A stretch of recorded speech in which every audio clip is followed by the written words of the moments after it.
Note that any Boolean function expressed algebraically can be written in different ways. There are, however, specific ways that we can use to write algebraic expression that are considered to be standard forms. The standard forms facilitate the simplification procedures for Boolean expression, and in some cases it may result in more desirable expressions for specifically implementing logic circuits. Standard forms allows us to form a Boolean function in a way that allows us comparison for equality. And in standard forms, Boolean functions will have a correspondence to the truth tables. In standard forms, we have different types of forms like sum of min terms, product of max terms. Okay, the term that will contain product terms and then sum terms. We said that the truth table defines a Boolean function, right? It's an algebraic expression for the function, so that can be derived from the table, from the truth table. We can do this by finding a logical sum of product terms for which the function assumes the binary value 1. Right? A product term in which all variables appear exactly once in two ways, either complemented or uncomplemented. We call this kind of term as a mean term. Okay? The characteristic property of mean term is that it represents exactly the one combination of binary variable values in the truth table. It has the value 1 for the combination and 0 for others. Also, there are 2 to the n distinct mean terms for the given n variables. For example, if you take a look at this example, here we have 2 variables x and y. It will produce 4 combinations. The 4 mean terms for the 2 variable x and y. So here, xy, xy complement, x complement y, x complement, y complement. So there are 4 ways, 4 mean terms that we can represent a Boolean function from a truth table. In addition, we have another term called max terms. Okay, it's a sum term that contains all variables as a complement or not complemented. Okay, sum term is called max term. Also here it's possible to formulate 2 to the n max terms for given n variables. Again, if you look at this example where we have 2 variables x and y, they produce 4 max terms, 4 combinations. So x or y. Okay, here it's a sum term, x or y, x or a y complement. Okay, x complemented or y, and then both complemented. Also, we know that Boolean function here can be represented algebraically from the truth table by forming the logical sum of all mean terms. Here it will produce 1 in the function. So we have 2 terms, max terms, and then mean terms. Look, 2 variable mean terms and then max terms can be represented as follows. Index 0, 1, 2, 3 in base 10. Mean term will be represented as product terms, both complemented. complement, not complement, etc. And then max term will contain the sum terms, right? So just try to, if it change this index into binary representation, then 0, 0, 0, 1, right? 1, 0, 1, 1. So in max terms, so whenever the index is 0, I mean 0, 0, then it will be represented as complement. In min terms, right? Sorry. In max terms, it's not complemented. And index here we use for describing which variables in the terms are true and which are complemented. In other words, true means, right, 1, false means 0. Okay, complemented means 0, right? Whenever we want to represent any Boolean function using min terms and max terms, we need to follow a standard order. We know that min terms and max terms use subscript. Okay, it's a number that corresponds to a binary pattern. For example, here in standard order, we have all variables that will be present in either max term or min term, and will be listed in the same order. Let's take a look at this case. For 3 variables, a, b, c, the max term, okay, the standard order max term could represent as follows: a or b or not c, a or b or not c. Okay, we said max terms are sum terms, right? However, if we see this kind of representation of the terms, like b comes first, and then a, and then c, this is not in the standard order. So it should follow the alphabetical order A, B, C, and all the variables should be present in each term, either in max term or min term. B, A, C, this is not in standard, or even this one, A, C, B, right? This is not in standard order, and C, B, A. Well, similarly, in min terms, for 3 variables, A, not B, C, A, B, C, or this is in standard order. However, the following examples, they don't follow the standard order, A or C, or not B, C. Okay, first, all the 3 variables should be present in order, in alphabetical order. Okay, briefly, let me talk about the purpose of the index. We use indexes to represent min term and then max term. Well, index helps us to determine whether the variable is shown is in true form or complemented. For min terms, we said 1 means the variable is not complemented, and 0 means the variable is complemented. For max terms, the 0 means variable is not complemented, and 1 means the variable is complemented.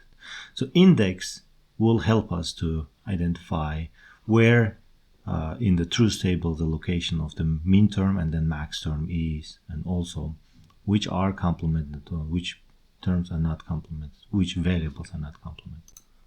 Yeah, in this example, it will be clear. For example, for 3 variables called x, y, z, the standard order will be x followed by y and then z, right? If we take a look at the index 0, base 10 is decimal, right? And then in base 2, it will be for 3 variables, right? 3, 0, 0, 0. All these variables will be complemented for min term. Min term at index 0 means x complement, y complement, z complement. So it corresponds to 0, 0, 0.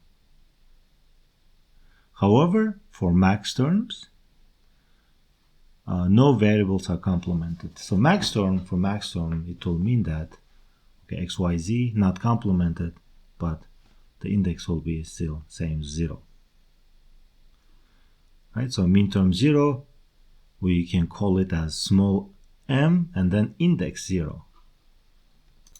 So here index is helping us to identify what those variables represent. True or false, true or 0. So 0, 0, 0, right? Instead of writing all three variables, we can write small m denoted as min term.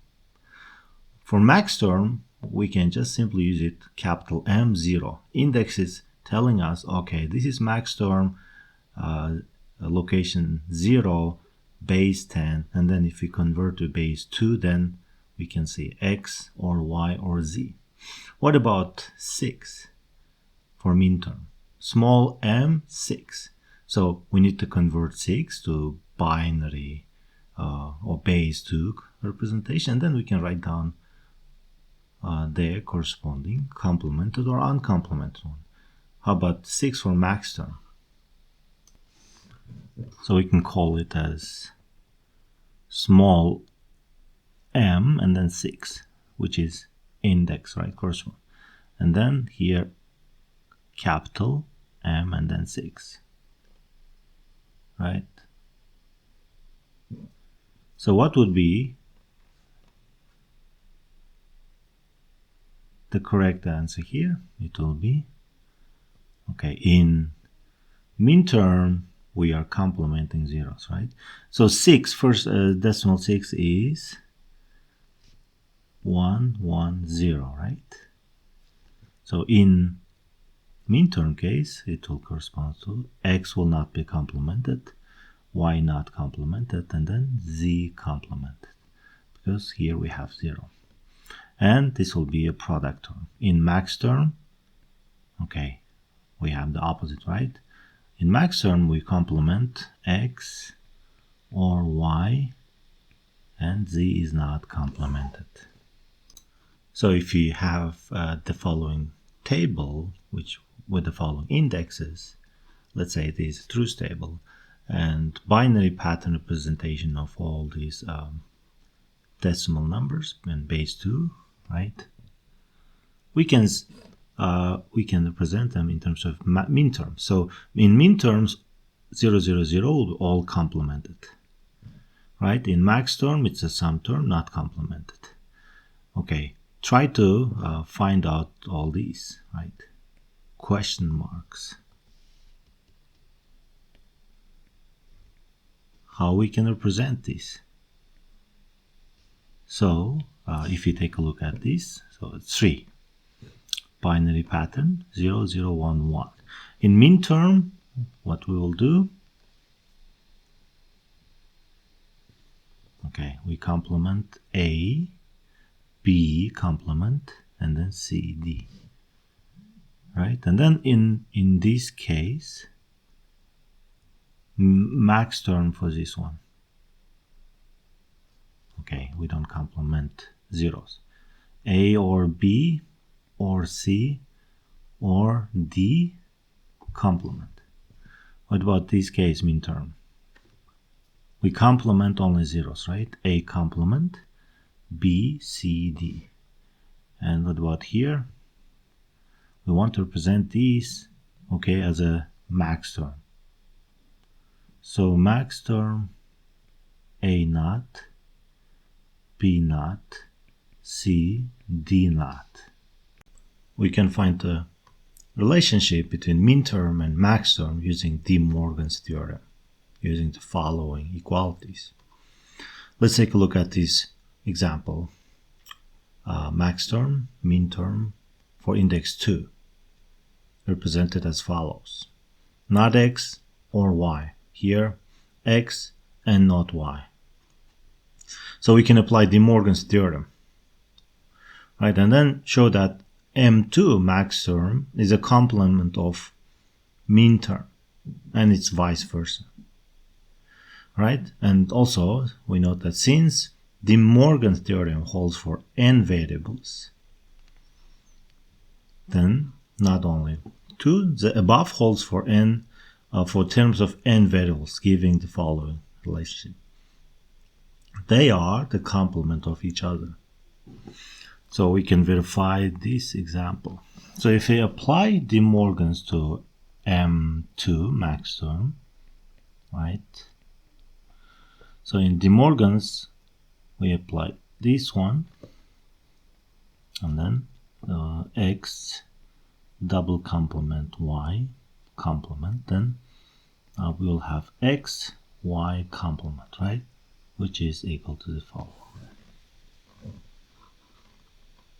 Now let's take a look at the following example, where we have the function tables for two variables represented in terms of min terms and then max terms, right? Here x, y, 0, 0, 0, 1, 1, 0, and then 1, 1.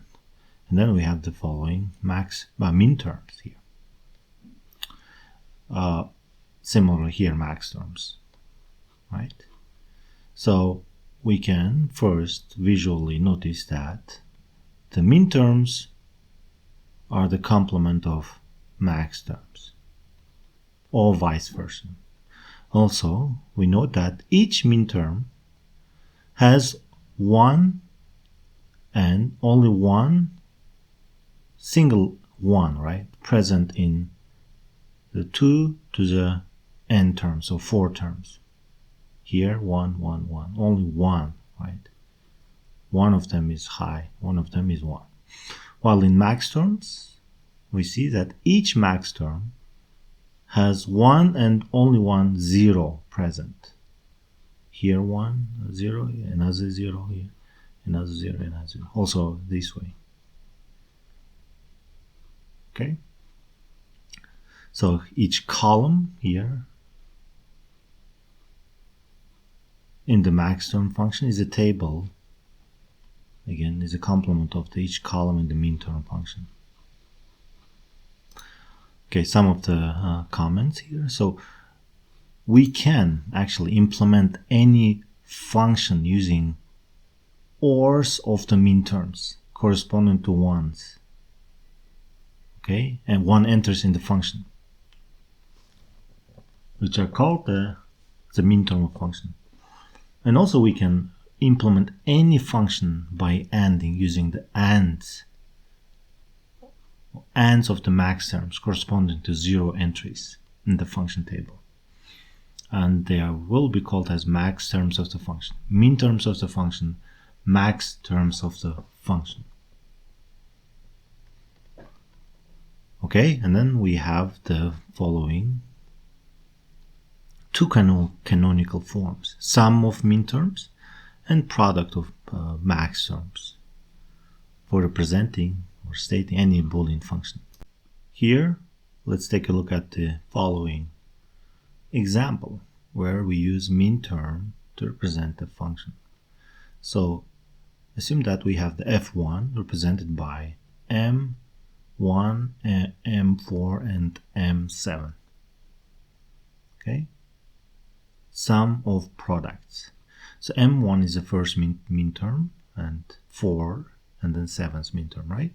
Then if you have the following function or table, we see f1 is equal to, okay, 1 is 0, 0, 1, right? Here, 0, 0, 1, here, 0, 0, 1. Zeros are complemented when we use a min term. Okay, m1 is high, and then output will be high, 1.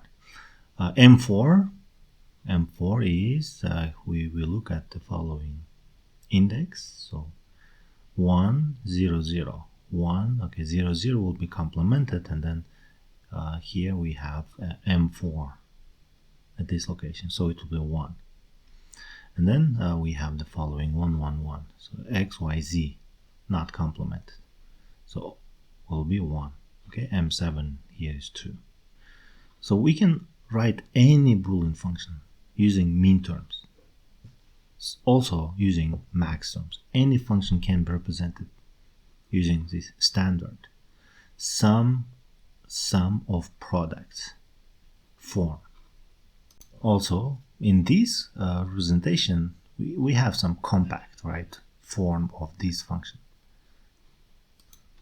Now, if you take a look at this function of 5 variables a, b, c, d, e, denoted by min terms m2 or m9 or m17, can we write down the functional form 2, 9, 17, 23? So in our function we'll have 4 terms.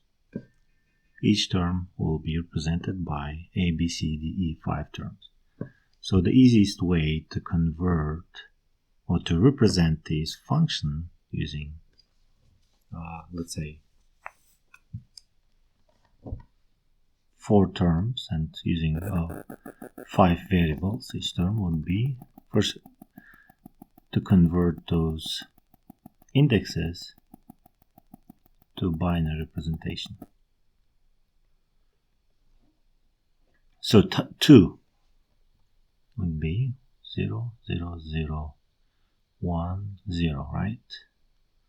Okay, if you convert this binary to decimal, you get 2. And then 0, 9 would be 1, 0, 0, 1. 17.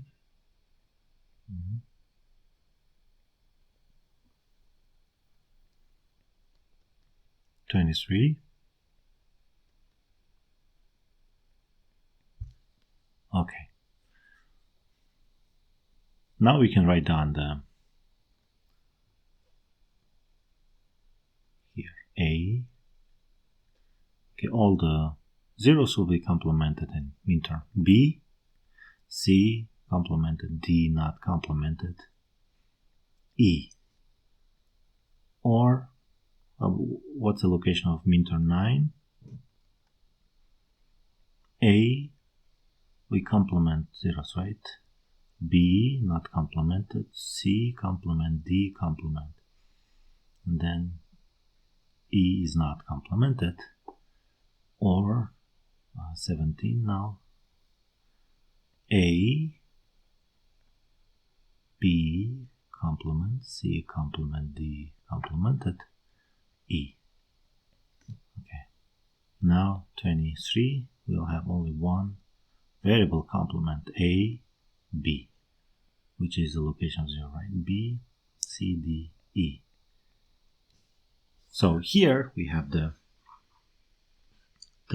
function, Boolean function representation in terms of those 5 variables. Well, in this form again, we have standard form, right? A, B, C, D, E, a sum of products form. Now, here comes another example where max term, we use max term to represent a function. So f1 is represented by max term at m0, m2, m3, m5, m6. It's very similar to the min term example we have seen. Here we have the product of sums, right? POS form, product of sums. So we can easily find 0 location. Okay, index 0. Where is the index 0? Okay, index 0, index 2, index 3, index 5, and then 6, right? 5 and 6. Here we have the opposite. We are interested in those locations, 0 locations, to represent the functions of x or y or z here. All zeros, right? Okay, here we will have x, y, z not complemented. Second, y is complemented here because it's 1. Okay, let's take a look at this one. This one corresponds to location 6, index 6. In index 6 we have z, 0 complement, 0 those it's not complemented, but x and y is complemented. Right, and then we collect the terms here, 0, 0, 0, okay, 0, 0, right, which correspond to the following locations. Well, in this example, we have max term now. We have product of sums, 3, 8, okay, index 11, 14. How we can write down this function in terms of those 4 variables? Well, let me write it down immediately because we are dealing with sums, okay, in each max term. So first, the index 3. Okay, let me write it A, B, C, and then D. So index 3 will be, okay, represented by the following. So these 2 terms will be complemented, and we have another 4 terms which will present 8, right? And then we have another term A complemented B, okay, this is B, C, and then D. And then we have A, B, C, D. So this will be D. Now let's talk about the canonical sum of minterms. We said that any Boolean function can be expressed as a sum of minterms. So here we have 2 cases. For the function table, if you have function table, the minterms used will be the terms corresponding to the ones, right? And then for expressions, we need to expand all terms first to explicitly list all minterms. We can do this by ending any term missing a variable v with the term v or not v. This is equal to 1, right? For example, here this is not in a standard form, this function, right? Implement this function as a sum of minterms. To implement this, we need to do 2 things. First, here it's a function of 2 variables. We need to introduce y. Look, first expand the terms. X, here y is missing. We said v, if it's missing, introduce this term. So y or not y, it's a 1, right?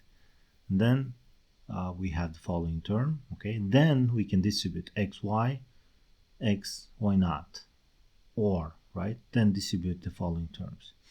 Now we can see that this function is represented as a sum of minterms. So first one corresponds to the minterm m3, allocation at index 3, m2, and then m0. So we can convert any function to represent it as a sum of minterms, any Boolean function. Here we have another sum of minterms example. Given the following function of 3 variables, a, b, c, right, written as the following, a or not b, c, we need to write it as a sum of minterms, okay? So first we need to apply some tools from the Boolean algebra, some identities, so that we can expand those missing variables. So for example, here we are missing a, b, c. b, c is missing, right? And here we are missing, let's say, a, right? And probably some other terms are missing. F is, we want to recover those missing variables. How? So let's do this first, a, and then b, b naught, right? This one is equal to 1. And then c is also missing, c or c naught in the first term. All right, second. So here we have a missing, a or a naught. And then we have b naught and then c, right? So we just need to expand these, okay, all these, open up the parentheses, multiply, and do some rearrangement. Then we will have the following: a, b, c, a, b, c complement, a, b, complement c, a, b complement, and then c complement, a complement, b complement, c. Yeah. Now if you want to write down this in terms of the minterms, and this will be m, okay, 7, m6, m5, M4, min term 4, okay, min term 1. Alright, so this is how we write sum of min term products given the following function. Now, let's see how we can write the sum of min terms form in a compact way. So from the previous example, we started with the following function and have shown that it can be written as sum of min terms, right? As the following: M1, 4, 5, 6, 7. Well, this can be further denoted as in the formal shorthand as follows: f of ABC is equal to sum of min terms at these locations 1, 4, 5, 6, 7. So this is the standard form for sum of min term. So if you see this kind of representation of a function, then, well, it is the following function, and you can identify the Boolean, full Boolean expression using these indexes. Now let's continue and see how we can represent the canonical product of max terms. It's very similar. We know that in POM, product of max terms, the max terms will be correspond to the 0 locations in the index, right? And similarly, we recover the missing variables with the following: v and v not. Okay, and then we apply distributive law. For example, if you have the following function, okay, and we want to represent it as a product of max terms, then what we do, we apply distributive law. Okay, x and x not, x or not x, and x or not y is equal to 1. Okay, this one is equal to 1. And then we are left with x or not y. Okay, so this is the first step. Well, this identity should be familiar to you. X or not, okay, x not y is equal to the following. And then we can add the missing variables using the following: x or y, not y, and z, okay, or z and not z, right? And then this will be equivalent to the following, using again similar identity here. Okay, instead of x here, we're just using it x or y as one variable. Okay, and then the other one comes here, z, and then z here. So now we have a canonical product of max term representation. This function is represented by f equal to max term 2 and then max term 3. Here we have another example. Given the following function, we want to represent it as a product of max terms in a standard form. Well, function has 3 variables, a, b, c. Here we have b missing, a missing, and then c missing, right? So we can use the following Boolean identity, and then, okay, and then denote, let's say, a and not c, or b, c, y as not a.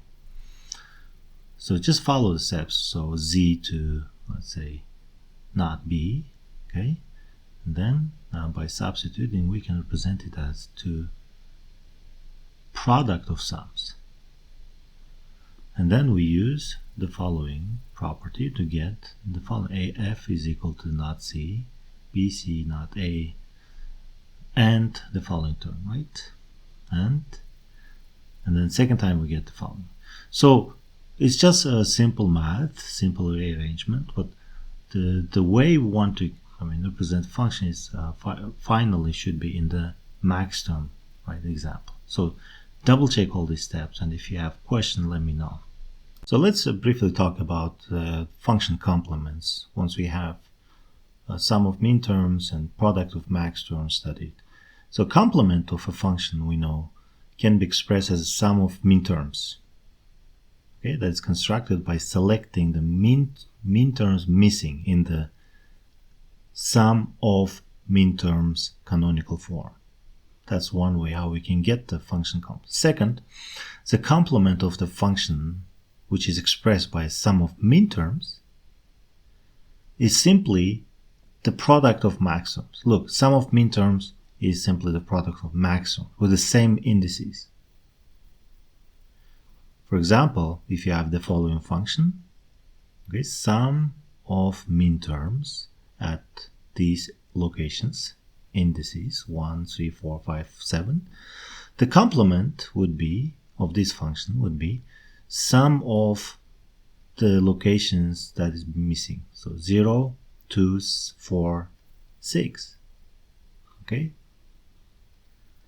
Select min terms missing in the sum of min terms. So these are the missing min terms. Or second, we can represent the complement using product of max terms at the same indices. So if you have the following function again, you want to find the complement, just represent it as a product of max terms at the same location. Now, if you want to convert between sum of min terms and product of max terms, we can follow the following steps, 2 steps. First, find the function complement by swapping the terms in the list with terms not in the list.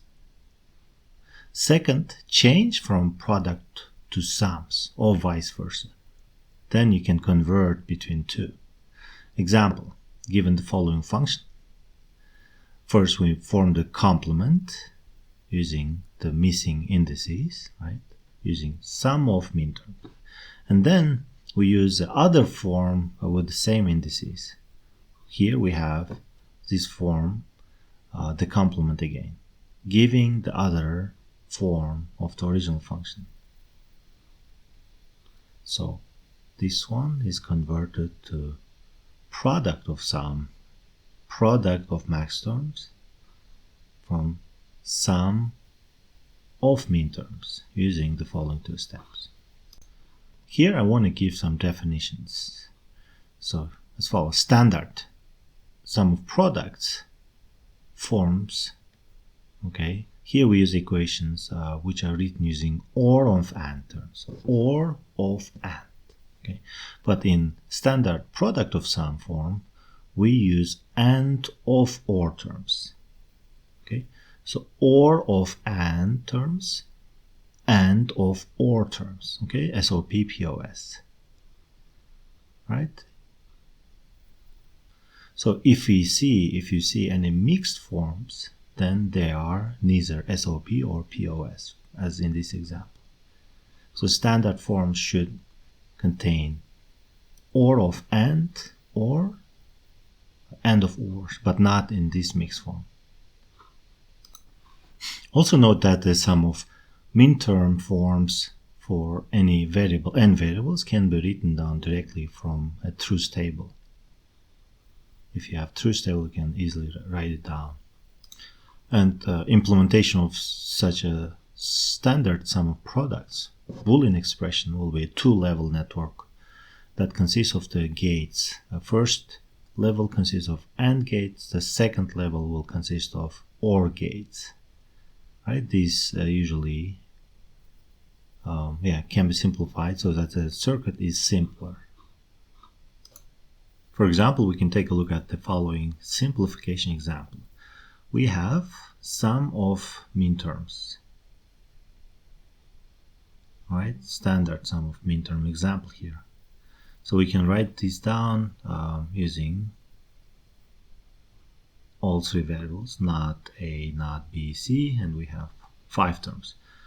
Now we want to minimize this or simplify these so that when we draw the circuit diagram, we'll have few number of gates. So here again we can apply some simple Boolean algebra techniques to simplify this form. Right? So for example, okay, A not B not C, A B, okay, not C. So we are taking A out, right? Or okay, and okay. Now, further simplification can be followed by okay. We use a Boolean identity and then we simplify it as not B, B, C, okay, not C, C. And further, we know this is 1 and 1, right? So we reduce it to, okay, or A. Then this can further be simplified as B, not C, A.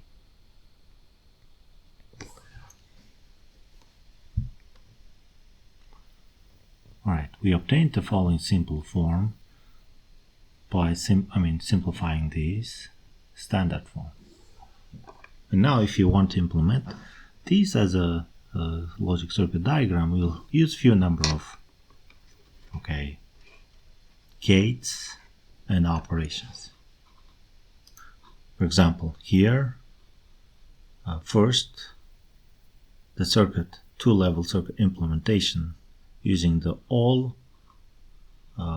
literals or all variables without simplification. But here, after applying Boolean simplification, we got the following implementation. Visually, you can see here, yeah, this circuit is much simpler and the function that is implementing is same as the following function.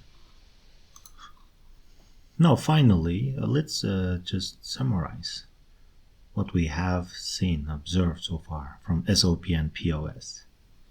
We have seen that canonical forms or other standard forms differ in complexity.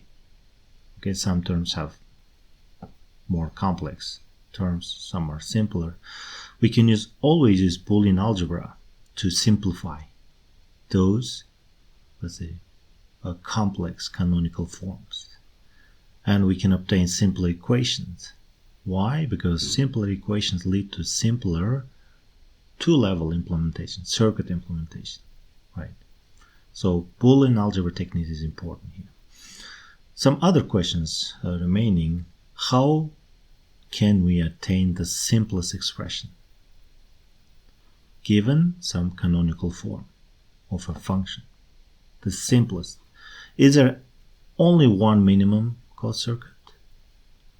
Okay, so we will answer these two questions in the next lecture using so-called Carnot map technique.